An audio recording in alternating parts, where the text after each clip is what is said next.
can't do this. Forgot my coat.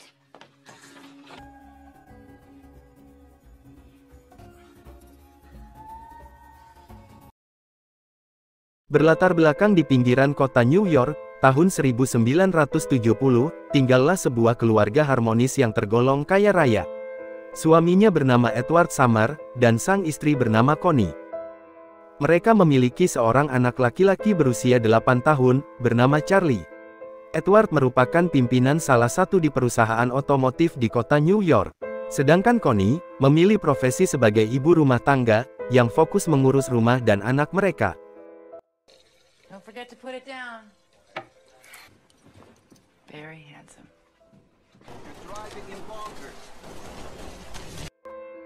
Di suatu hari, Connie pergi berbelanja ke kota. Namun saat itu, dia tidak bisa segera pulang, karena angin badai melanda kota.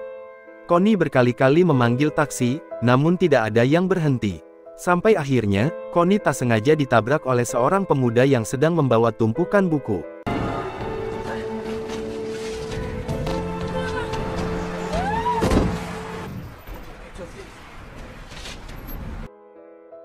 Pemuda itu bernama Paul Martel. Akibat tabrakan itu, kaki Connie mengalami luka pada bagian lutut. Saat itu, Paul menawarkan Connie untuk mengobati luka itu di apartemennya. Connie yang tidak mengenal Paul, tentu saja menolak tawaran pemuda itu. Namun karena taksi tak kunjung berhenti, sedangkan cuaca semakin memburuk, membuat Connie akhirnya menerima tawaran Paul. Sesampainya di dalam apartemen Paul, Connie melihat begitu banyak buku tertata rapi di sana.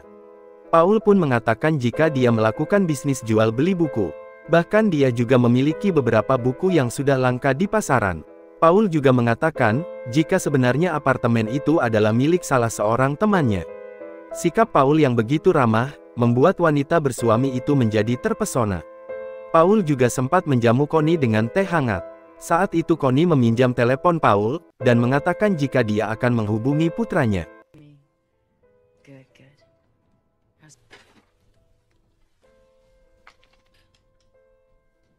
No, I promise to tell you. Setelah berbincang-bincang, sebelum pulang, Paul memberikan hadiah buku kepada Connie.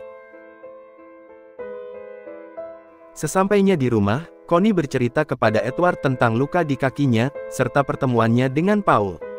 Hal itu membuat Edward menjadi sedikit cemburu. Hingga malam harinya, Edward yang tidak ingin Connie berpaling darinya, segera melepaskan rudalnya tepat ke sasaran.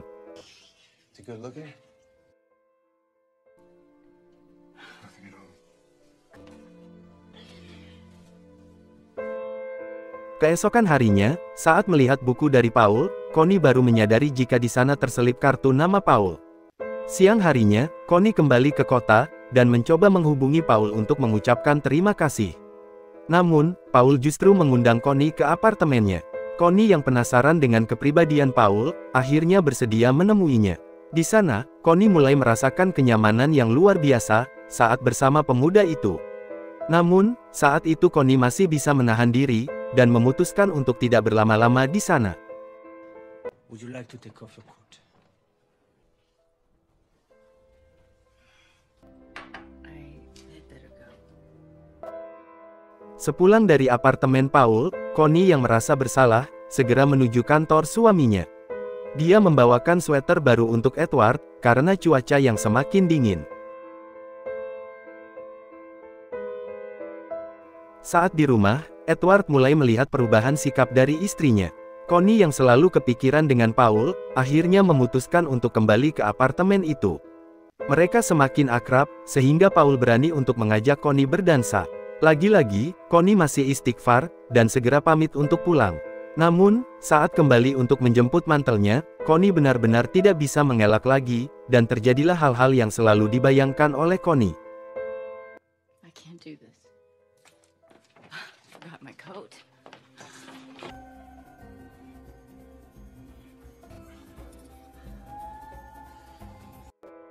Malam harinya, Edward yang menyadari perubahan sikap dari istrinya, bertanya, apakah Connie mencintainya. Namun, Connie yang tidak ingin Edward curiga, hanya menganggap itu adalah pertanyaan yang konyol. Semakin hari, Paul semakin berani. Dia mengajak Connie untuk makan siang berdua di sebuah restoran. Namun, meski dengan perasaan cemas, Connie tidak dapat menolak ajakan pria muda itu. Tanpa diketahui oleh Connie, ternyata, pertemuan mereka itu dilihat oleh James, salah seorang staf di kantor Edward. Malam harinya, Connie yang sedang mandi, didatangi oleh Edward. Edward yang sudah berada di tegangan tinggi, segera menyusul Connie ke dalam bathtub. Namun, Connie yang sudah kecapean bergoyang seharian bersama Paul, dengan terang-terangan menolak ajakan Edward. Keesokan harinya, Edward mengajak Connie untuk makan siang berdua di restoran. Namun, Connie berbohong dengan mengatakan jika dia telah membuat janji untuk ke sebuah klinik kecantikan. Edward yang curiga, disertai cemburu, kemudian menelepon klinik tersebut. Alhasil, rupanya Connie tidak ada di sana. Saat akan memasuki apartemen Paul, tiba-tiba, Connie bertemu dengan dua orang temannya, Janet dan Tracy. Mereka mengajak Connie untuk minum-minum di sebuah coffee shop. Karena tidak ingin dicurigai, akhirnya Connie menerima ajakan itu. Di sana, Connie segera menghubungi Paul, dan mengatakan jika dia sedang bersama temannya, di sebuah coffee shop di seberang apartemen Paul. Paul pun menyusul ke sana, namun dengan sikap tidak saling mengenal satu sama lain. Paul segera pergi ke toilet, dan Connie menyadari jika itu adalah sebuah pesan tersembunyi. Sesampainya di toilet, mereka segera menunaikan kewajiban dengan mode darurat.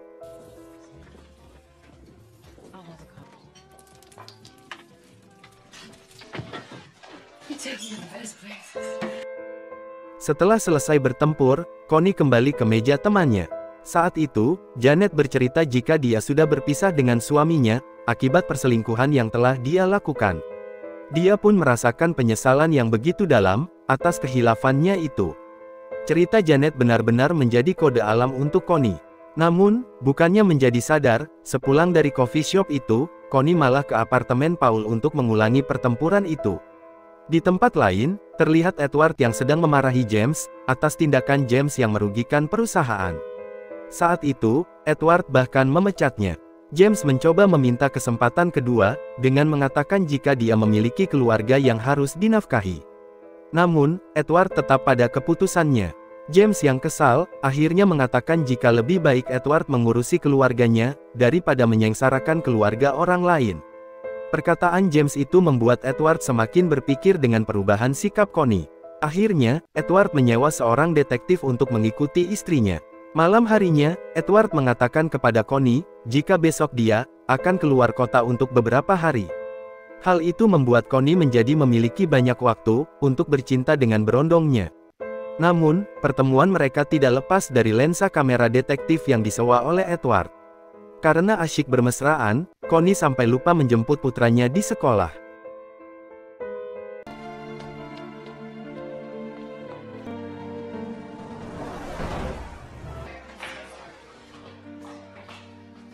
Malam itu, Connie menyadari jika hubungannya dengan Paul merupakan suatu kesalahan. Dia telah terlena jauh, hingga mengabaikan anak dan suaminya sendiri. Beberapa hari kemudian, detektif itu memberikan laporan kepada Edward, dengan beberapa lembar foto. Dia juga memberikan informasi, dan identitas pemuda selingkuhan istri Edward. Dengan sikap tenang, namun dalam hati yang berkecamuk, Edward pun menyambangi apartemen Paul. Saat bertemu, Edward langsung mengatakan jika dia adalah suami Connie. Paul mencoba tenang, dan mengajak Edward untuk masuk. Dia juga menawarkan anggur kepada Edward. Edward yang semakin kacau, ditambah sedang mabuk, akhirnya lepas kendali saat melihat tempat tidur Paul, yang menjadi arena pertempuran antara pria itu dengan istrinya. Terlebih, dia melihat sebuah hiasan bola kaca, hadiah pernikahannya untuk Connie, juga ada di sana.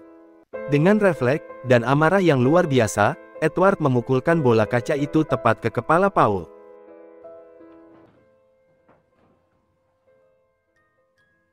Why would you do that?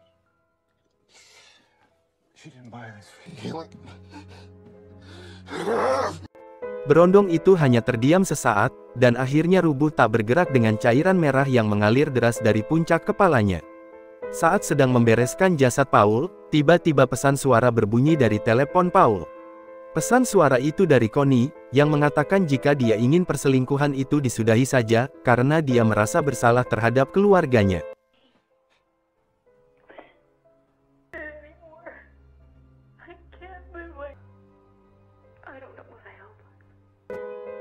Mendengar itu, Edward menjadi semakin panik dan menyesal. Dia segera membungkus jasad Paul menggunakan karpet. Edward sempat mengalami kesulitan ketika lift yang dia naiki sempat macet. Setelah berhasil memasukkan jasad Paul ke bagasi mobil, Edward tidak langsung membuangnya. Dia malah mampir ke teater untuk menyaksikan pertunjukan putranya. Di sana, Edward kembali merasakan hangatnya keluarga mereka, yang sempat dikhianati oleh Connie.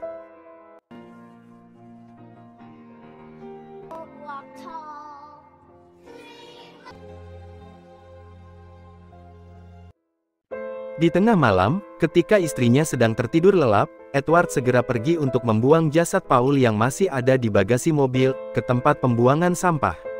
Selepas peristiwa itu, Paul bersikap seolah tidak terjadi apa-apa dan tidak mengetahui apa-apa tentang pengkhianatan Connie.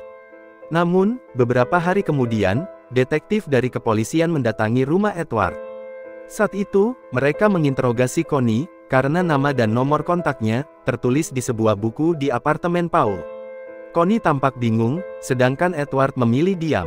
Namun Edward tetap berusaha melindungi istrinya, dan meminta detektif itu untuk segera pergi. Is that him? Yes. Yes. Look, I think that's enough. Mind, we'd like to get back to our son. All right.